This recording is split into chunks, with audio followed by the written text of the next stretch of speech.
Hello everyone, and welcome to Motor Learning. Today we're going to be talking about augmented feedback and how we can utilize it in motor learning and motor control. Last class period we had exam 3, which covered unit 3 of our motor learning class, chapters 1, 3, 4, 5, and 6. You were asked to read the Lauber article to prepare for today's lesson. If you have not read that yet, please pause the lecture and read the review at this time. The objectives that we are trying to achieve today are for you to understand the different types of augmented feedback as they relate to motor learning and control, and also be able to apply the augmented feedback in real-life scenarios, which we'll be practicing on Friday of this week. So feedback, what do you know of it? What does it mean? Does it mean getting yelled at? Is that what your coach does? Is that what you've had previously? Is that the experience that you've had with feedback? If you're an athlete on the field, often feedback comes in that form.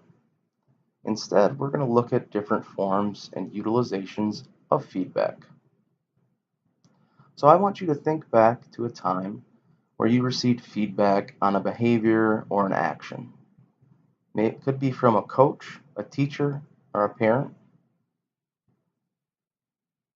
Is this a good experience you're recalling? Is it a bad experience? Can you recall different types of experiences, both positive and negative? Do you have a preferred method of receiving feedback? How often do you think about the feedback that you give to others? This could be a teammate, a classmate, an instructor, perhaps someone that's currently in your learning group for this course. We really want to think about feedback in the ways that we perceive it and others perceive it as well. It'll be much more effective if we learn how to use and properly administer feedback. So for feedback in motor control and learning, we have two basic types. First, we have inherent feedback. And this is information relayed through the body in the sensory nervous system, also called intrinsic feedback. So from units 1, 2, and 3, we talked a lot about the nervous system and how it plays a role in our body feeling and understanding where we are in space and time. We've also talked about the different areas of the brain that have addressed the sensory information and how to process it. What we're really going to focus on now is this extrinsic feedback, or our augmented feedback. This is information that's given from outside the body. This could be a coach or an instructor. Now on this flowchart, we see all different types of information that the body processes. So we have all of our sensory information. Now when we're talking about motor control and motor learning, it's really about how the body moves and then processes the information. So circled in red, we have our inherent feedback, which is going to be the sensory feedback we receive. And then on the right, you're going to see augmented feedback. So are we receiving feedback before the movement? So is this instructions on how to do this? Is this motivation? Are we receiving feedback during the movement? That's concurrent. Is it guidance for how we should be performing? Or are we getting information and feedback after the movement? So this is the movement outcome and the movement goal. We are going to touch on all different types of augmented feedback, and then you're going to apply them. So we'll see how we can do throughout this lesson. So two types of our augmented feedback that happen after performance is the knowledge of performance, and this is about how the movement pattern went. Sometimes people refer to this as kinematic feedback. We additionally have the knowledge of results. This is a verbal information on how the action went. So if you're racing in track in the 100-meter, knowledge of results is knowing what place you came in. But if your coach is watching you, knowledge of performance could be, how did you get out of the blocks? How was your stride? It's going to look at the actual movement that you accomplished during your action. So now I want you to pause and take a moment and come up with two examples for both knowledge of result and knowledge of performance. Now remember, what is really important is we are going to be talking about this on Wednesday during our large group discussion. So everyone will come together and share their different examples of knowledge of result and knowledge of performance. Hopefully, this will make for a fulfilling learning experience and a lively discussion.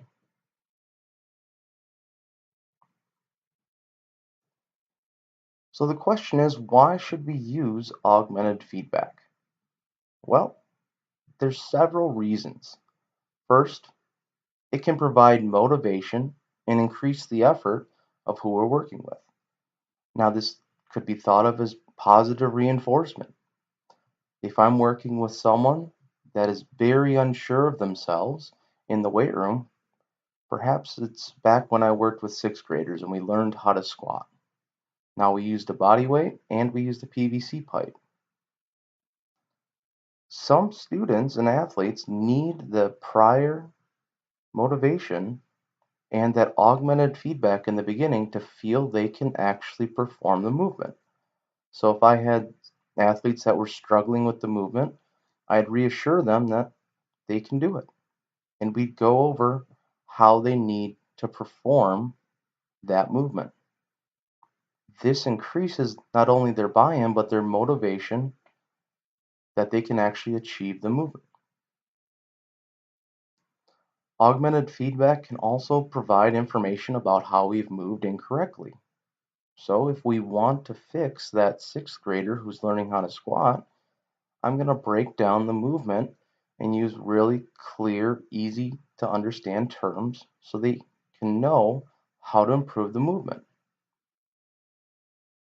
We can also direct a attentional focus towards the movement or movement goal. So when I'm teaching the clean to you, when we're in our practicum courses, I really focus on hitting the triple extension, plantar flexed ankle, extended knee, extended hip. This is a movement we often have problems with, especially for the hip hinge. So the movement goal is to be able to do a full clean. But in order to do that, we need to break down pieces of the movement and make sure that they're done effectively. Now we do have some concerns with augmented feedback. The biggest one is dependency. Can our athletes and clients and patients produce the correct movement in the absence of feedback? So if we continually provide feedback, the athletes, clients, or patients learn to rely on that in order to successfully perform the action. So we're going to get into how we can avoid that later on. So in the review article that you were to read, this really went over a wide range of topics as it related to augmented feedback. It covered knowledge of performance, knowledge of results, and then broke down into several different types of feedback. One of the examples of kinetic feedback was providing a visual feedback system for the isometric mid-thigh pull. The subjects who viewed their isometric mid-thigh pull torque on a screen produced more torque during the movement. So this is a force-driven feedback that's visual for the subjects in the study. Kinematic feedback is providing information on arm speed during a tennis serve. We saw that the feedback group improved arm speed during their tennis serve based on video feedback. And finally, the biofeedback group looked at an EMG reading on a screen while producing muscle actions. The group that viewed the EMG live on the screen increased their muscle activation. These are multiple types of feedback that we can use to elicit certain types of gains and ultimately adaptations to movement. So now I want you to think about kinematic feedback. Pause the video and answer these questions. And again, make sure to bring the questions to class so we can discuss them on Wednesday as a group. First, how could we use kinematic feedback to help prevent injury?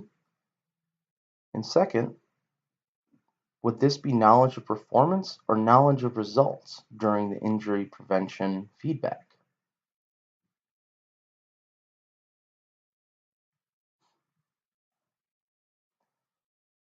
So Wright and colleagues looked at motivation and feedback. Now, if you remember, motivation and feedback occurs prior to the movement. So if we think about golf, a sport that really requires a lot of accuracy and control through the motion in order to hit a target. So providing feedback previously, prior to the motion, was more effective in producing self-efficacy or the belief in self to be able to perform the movement than a knowledge of the result. So telling them you hit the target was less effective than providing feedback and motivation prior to the movement. So again, when working with clients, patients, or athletes, a motivational piece is extremely important in their ability to achieve the desired outcome.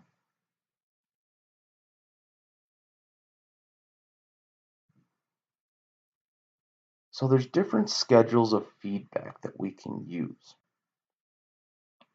If we look at feedback as a whole, how much we provide during a certain session, the total amount of feedback is our absolute frequency. Our relative frequency refers to the number of times we provided feedback during a certain set.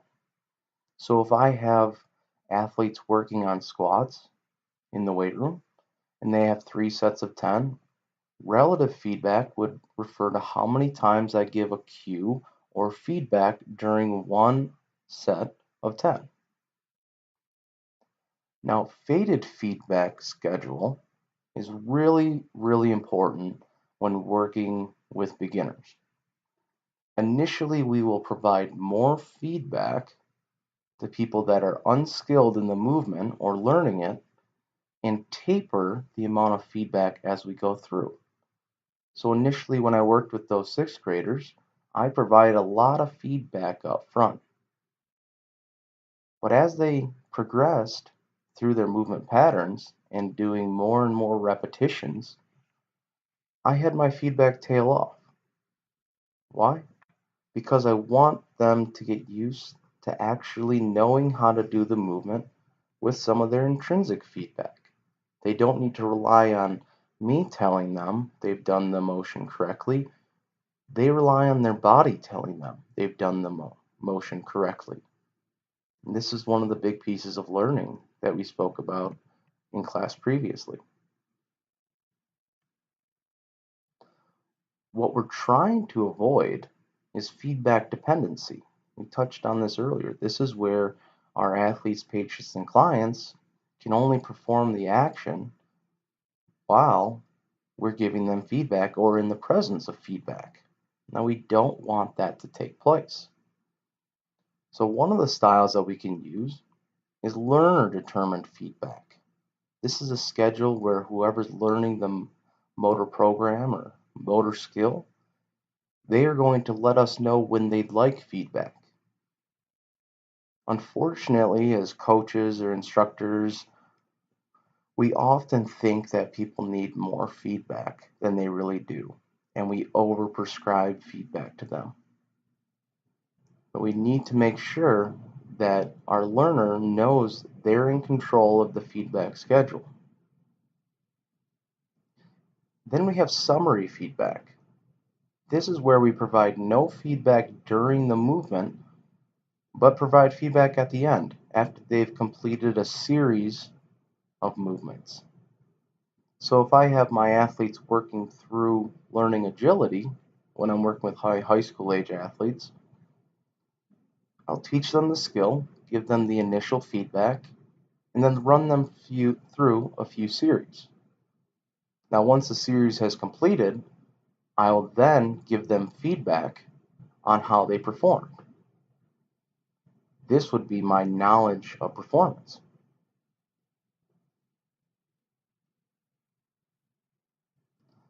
So you might be asking, we can have too much of a good thing.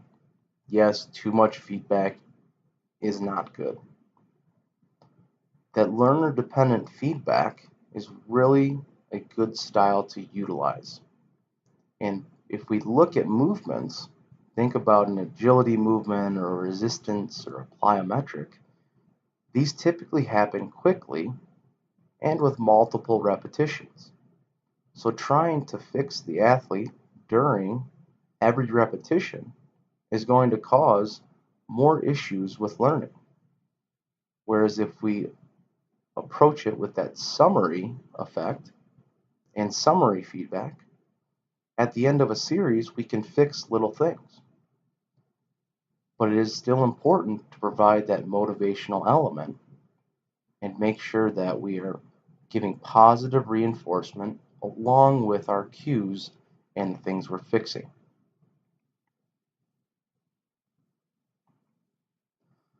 So we've all been in the weight room, and a lot of us have been in gyms and multiple weight rooms, and we say, what about the use of mirrors? Well, this is a common question, and often it's debated. Do we want to use mirrors? Do we want to create a reliance on using a mirror or feedback system for learning? Well, often it's a benefit if we're learning the movement to have that feedback that we can see how the movement is being performed and how our ability to perform the movement is going during the reps. A lot of it's going to depend on their skill level. Now, Steinberg and colleagues looked at handball players and dribbling. They focused on only using the right hand, but the dribble was done while looking in a mirror. When they tested them on the hand that had not dribbled, the left hand, they saw that they had a significant learning effect in crossover. Even more interesting was that their right hand didn't have a learning effect. So, in new skill development, mirrors are really beneficial. But after we've developed it, it's more important to rely on the body's ability to move.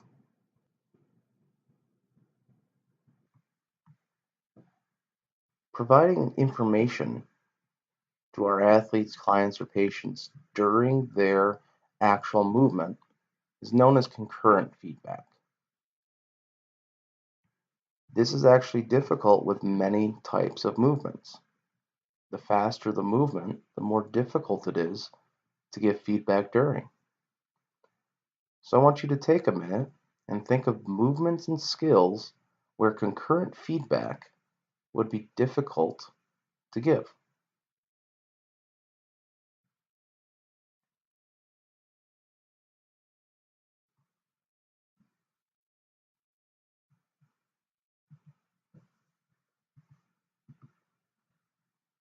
So now that we've covered augmented feedback and intrinsic feedback, let's work on doing a little application. So this video analysis is going to be the same one that's found in your syllabus that we are going to be doing as prep for our practical exam. So the following slide is going to contain a YouTube video that you're going to use for analysis. Now your assignment instructions are found on Brightspace and attached to the scoring rubric on Brightspace. Now initially when you watch the video, look for issues with the movement, think about corrections you would make, And think about what cues you would use and when you would use them. Would you give a preparatory cue, motivation before the movement? Would you give cues during the movement? Or would you do summary feedback and knowledge of performance afterwards? Remember, this is recorded, so you are able to return to the video at any time so that you can get a better understanding and viewing of what is going on during the movement.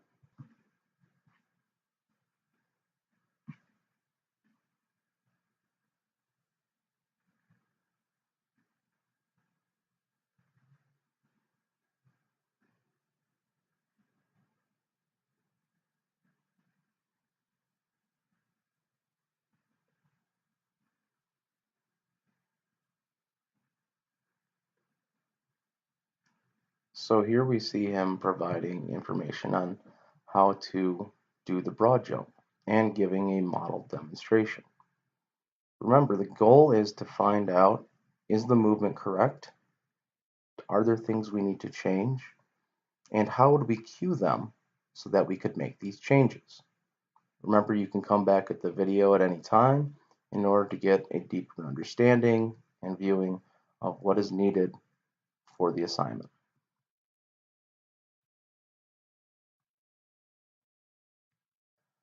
Now we're going to run through a quiz to see how you are understanding and learning throughout this lesson. This quiz is not graded, so I want you to pause the video and take your time through the quiz. Once you're ready, resume the video and the answers will be on the next slide. Now, don't cheat because this is going to help you in remembering how feedback works and what type of feedback we need to use.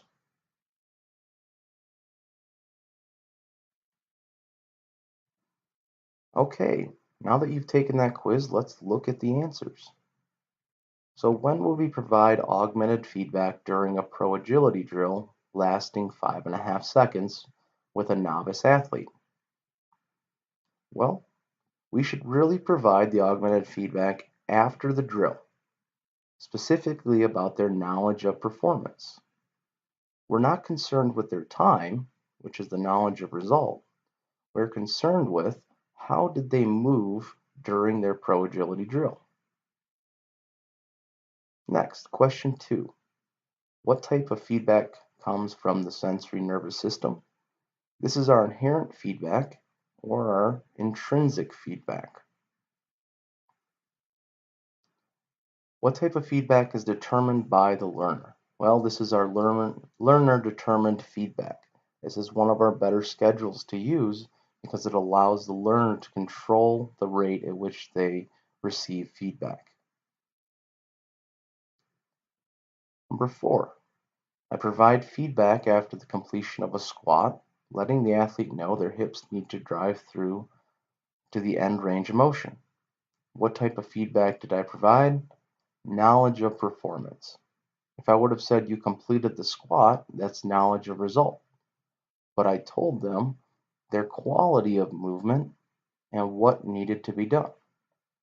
Again, this would be summary feedback as well. So summary feedback includes my knowledge of performance. Now that we've gone through the lesson, I'd like you to write down your muddiest points and bring them to class. This way, as a group, we can talk about and discuss what we didn't understand, get clarification so that we can understand better, and also talk about our different answers we gave throughout the video so we can learn in a group environment.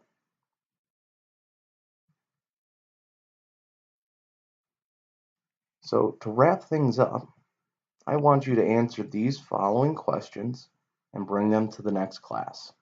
So you should have several questions that we're going to be discussing in our small learning groups and overall in our large classroom group. So what do you know now after this lesson that you didn't previously know or understand? How could you utilize augmented feedback in your own life? And in your future career. Now we have varied career paths in here, from physical therapy to athletic training, occupational therapy, and strength conditioning. So we're going to see how multiple people can apply this information to their future career. And then think about what feedback is best for during your sports or activities.